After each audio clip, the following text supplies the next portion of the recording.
வணக்கம்.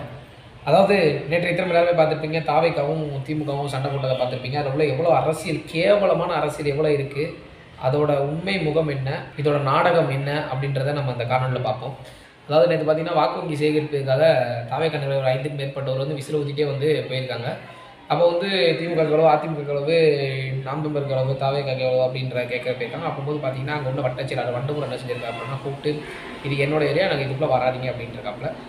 இல்லைனுங்க இருக்குது, நாங்கள் மக்கள் தானே பேச போகிறோம் அப்படின்னு இவங்க பேச, ஏன்டா நான் சொல்கிறேன், நான் எதிர்த்தா பேசுவோம் அப்படின்னு சொல்லி சத்தம் போட்டிருக்காப்புல. அங்கேருந்த புலிகள் அதாவது ரைட் ஹேண்ட் லெஃப்ட் ஹேண்ட் இருக்கும்ல, துண்டு போட்ட இந்த எலும்பு துண்டு எப்படா எலும்பு துண்டு அண்ணன் போடுவார் அப்படின்னு காத்திருக்கணும். அந்த மாதிரி நாய்கள் என்ன செஞ்சிருக்கு அப்படின்னா டிவிகா சேர்ந்த நிர்வாகிகளை அடிச்சிருக்காங்க அப்படின்னு சொல்லப்படுது. ஆனால் வந்து தள்ளி தான் விட்டுருக்காங்க அப்படின்ற அங்கே உள்ள மக்களும் சொல்கிறாங்க. கடுமையாக அடிச்சிட்டாங்க, அராஜகமாக ரொம்ப போட்டு மிதிச்சிட்டாங்க, நெஞ்சிலேறி மிதிச்சிட்டாங்க அப்படின்னு ஹாஸ்பிட்டலில் படுத்துட்டாங்க அப்படின்னு சொல்லப்படுது. அவங்க உண்மையிலே தாக்கியிருந்தாங்க அப்படின்னா திமுக அரசை வன்மையாக கண்டிக்கிறோம். அது மட்டும் இல்லை, திமுக அரசு ஒன்றும் புதுசு கிடையாது, அடிதடியில். திமுக வந்து ரவுடிசன்றது கைவந்த கலை.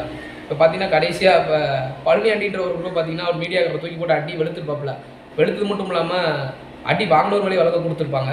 அதே மாதிரி தான் ஏர்போர்ட் மூர்த்தினா அதே மாதிரி தான் தெரியும் நினைக்கிறேன். ஏர்போர்ட் மூர்த்தினா ஒரு சாதாரண ஆள் கிடையாது, அவர் கட்சி தலைவர் தான். அவரை அடித்து நடுரோட்டில் வச்சு அடித்து கேவலப்படுத்தி அவரவே சிறைக்கு தள்ளினவங்க தான் இந்த திமுக அரசு. அப்போ காவல்துறைலாம் சும்மா தான் இருந்துச்சு அப்படின்னு சொல்லப்படுது. காவல்துறை வந்து எப்பயுமே சும்மா தான் இருப்பாங்க. எதற்காக? திமுகவோட அரசு. அப்போ காவல்துறை வந்து திமுக அரசுக்கு தான் சாதகமாக செயல்படுவாங்க. இது இங்கே மட்டும் இல்லை, இந்தியா முழுவதும் எல்லா இடத்துலையுமே வந்து அந்தந்த அரசுக்கு ஏற்ற மாதிரி தான் காவல்துறை செயல்படுவாங்க. காவல்துறை மந்திரி யார்? தலைவர். இதில் பார்த்தீங்கன்னா கர்ப்பிணி பெண் ஒரு பெண்ணை தள்ளிவிட்டதாக கூறப்படுது. கண்டிப்பான முறையில் சொல்கிறேன், கர்ப்பிணி பெண்ணை அவங்க உண்மையிலே கை வச்சுருந்தாங்க அப்படின்னா அவனை மாதிரி ஒரு கொடூரன் யாருமே கிடையாது.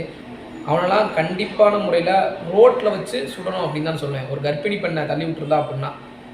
இதில் நேற்று தாவேக்காவை சேர்ந்த 2ஆம் கட்டத்தில் எல்லாருமே பார்த்தீங்கன்னா ஹாஸ்பிட்டலுக்கு ஓடி வந்தாங்க. ஐயா அம்மாடி எங்கள் நிர்வாகிகள் அடிச்சிட்டாங்க, எங்கள் திருவாயில் கொண்டுட்டாங்க, கர்ப்பிணி பண்ண இது பண்ணிட்டாங்க அப்படின்னு ஓடி வந்தாங்க. நான் இந்த நேரத்தை ஒன்று தான் கேட்டுக்கிறேன், ஏன் தாவேக்கா நிர்வாகிகள் தாக்கப்பட்டது தான் உங்களுக்கு தெரிஞ்சதா? ஏன் கரூர் 40 பேரை பொண்ணு போட்டப்போ எல்லாம் ஓடினீங்க, ஒரு நிர்வாகி கூட நிற்கல. இன்றைக்கி அத்தனை பேர் ஹாஸ்பிட்டல் வந்து நிற்கிறீங்க, அன்றைக்கி ஒருத்தர் கூட வந்து நிற்கல, ஒரு நிர்வாகி ஒரு கிளர்ச்சியாளர் கூட நிற்கல, ஏன் ஒரு உறுப்பினர் கூட நிற்கல. தாவேக்கா அவன் போட்டு போட வச்சப்பட்டான், போட்ட ஸ்டேட்டஸ் போட்டானா தாவேக்கான்னு சொல்லி ஸ்டேட்டஸ் போட்டதுக்கு ஐயோ நம்மளை ஏதோ பண்ணிடலாம்னு சொல்லி ஸ்டேட்டஸ் டெலிட் பண்ணிட்டு ஃபோனை சுவிச் ஆஃப் பண்ணாதீங்க உங்கள் கட்சிக்காரங்க. ஏன் அப்போ தான் வராதா, இப்போ மட்டும் ஏன் ஓடிதா உங்கள் கட்சிக்காரங்கன்றதுனால? இல்லை அன்றைக்கி வந்திருந்தா ஒன்று அரெஸ்ட் பண்ணியிருப்பாங்கன்றாலையா? ஆதவர்ஜுனா சொல்கிறாரு ரவுடி சேகர் பாபு பார்த்து, நீங்கள் உண்மையிலே ஆம்பளை இருந்தால் ஏன் மேலே கை வச்சு பாருங்கன்னு. ஏன் ஆதவர்ஜுனா அவர்களே, சேகர் பாபுன்ற ரவுடி தான், அது எல்லாருக்குமே தெரியும். சேகர் பாபுன்னு இல்லை, திமுக முக்கால்வாசி பேர் ரவுடி தான் இங்கே, அது வந்து எல்லாருக்குமே தெரியும். அவங்க ரவுடி சுத்தம் பண்ணி தான் நீங்கள் பண்ணிட்டு இருக்காங்க. ஆனால் நீங்கள் ஒரு நாடகம் நடத்துனீங்க பாருங்க, என்னை அடித்து பாருங்க, என்னை தொட்டு பாருங்கன்னு. ஏன் இதே இது அன்னைக்கு கரூரில் வச்சப்ப தாவேக்கா சேர்ந்த நிர்வாகியை அரெஸ்ட் பண்ணும்போது ஏன் நீங்கள் போய் என்னையை கைது பண்ணுங்க எங்கள் நிர்வாகிகளோட ஏன் சொல்லலை? அன்னைக்கு தைரியம் வந்துச்சுன்னா நீங்கள் பேசியிருந்துருக்கணும்ல. அன்னைக்கு உண்மையிலேயே உங்கள் ஆண்மை இருந்துச்சு அப்படின்னு நீங்கள் பேசியிருக்கணும். அன்னைக்கு பேசாமல் இதை வச்சு ஒரு அரசியல் பண்ணுறீங்க. இன்னைக்கு திமுக அதை விட ஒரு பெரிய நாடகம் பண்ணிட்டாங்க. ஒரு 3 பெண்களாம் 10 பேர் தாவேக்கா சேர்ந்தவங்க வந்து பொழிச்சுன்னு குத்துனாங்களாம், நெஞ்சில் ஏறி மிதிச்சாங்களாம்.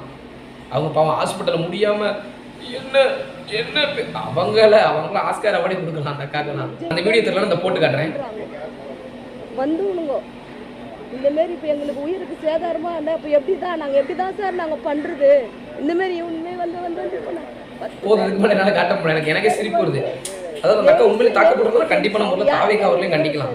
ஆனால் இது ஒரு எவ்வளோ பெரிய கேவலமாக அரசியல் 2 பேரும் மாறி பண்ணுறாங்க பாருங்க. அவங்கள அடித்து காயமாயிடுச்சு, ஃபிக்ஸ் தான் ஒரு ஹாஸ்பிட்டலுக்கு கிடக்காங்க. இந்த அம்மா நெஞ்சில் ஏறி மிதிச்சிட்டாங்க. அதாவது இந்த அம்மா நெஞ்சில் ஏறி மிதிச்சிட்டாங்க அவங்க அப்படின்னு இந்த அம்மா.